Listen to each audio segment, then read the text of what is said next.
Hi, my name is Judy. The product I'm selling is, my idea was for a game. It's called Work Happens.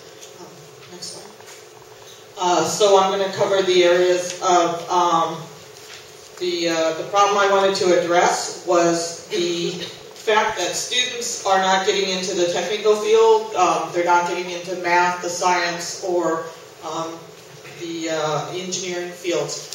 And also the students that this problem addresses concerns is the disadvantaged children or even girls, because it's been well-known fact that there's less girls entering into the technical field. So my idea was to make a game app that would be on mobile phones or the web, and it's based on the California Scholastic Standards for math, science, and others like social history and things like that.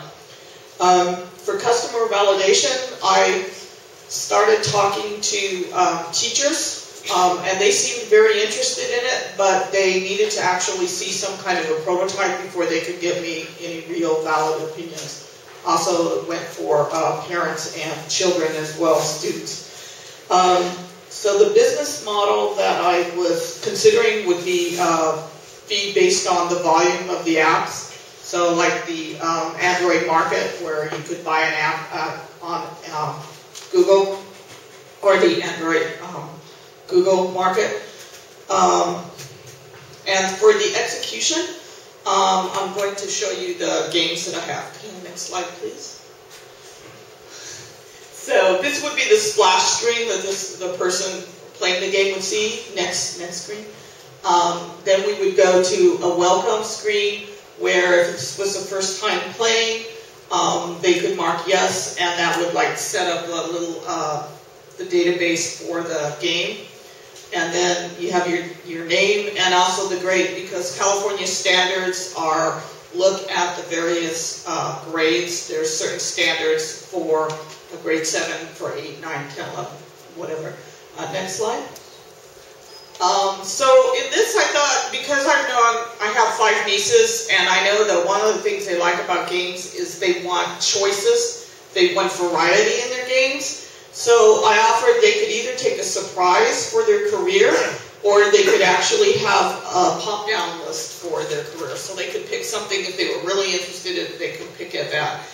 How I got the career list was that in the California standards, there was a career technology standard, and it had the industries broken into sectors, and each of those sectors had different pathways. Each of those pathways had different careers, so I just used those in their list. Next slide. And so what I thought to really help the student concentrate would be to give them in their career projects that would cover the math, the science, any of the standards that the California has. Each of the projects would have a certain number of points, and then they would have a certain number of projects to complete in order to go to the next level. Next page. And then that just kind of describes some of the projects, and it's just something I just kind of dreamed up, but with more research, there would be more figured out. Next page. And then it says you've completed one, you've earned points, and then it gives them a choice to continue on with the game, or to change careers, or to even to quit. Next slide. And then at the end, I'm the designer, I'm the developer. I have Java and C++ background. I'm also a software engineer. But I would definitely be looking for additional people to help me with the game. And then at the very end, I have career resources that the California standards has listed, but they were really old, so I'd be updating the standards. Next slide. So the questions to resolve is just about everything. The game is based loosely on Monopoly and life, as well as unexpected, board games that have unexpected results. But some of the questions I have to resolve are, would the children be interested? If I could, would the school district be interested in maybe buying this as an app? A lot of the schools have computers. According to my friends, they said the students fight over the computers, so if there were apps on there that they would be interested in for the career, that's it.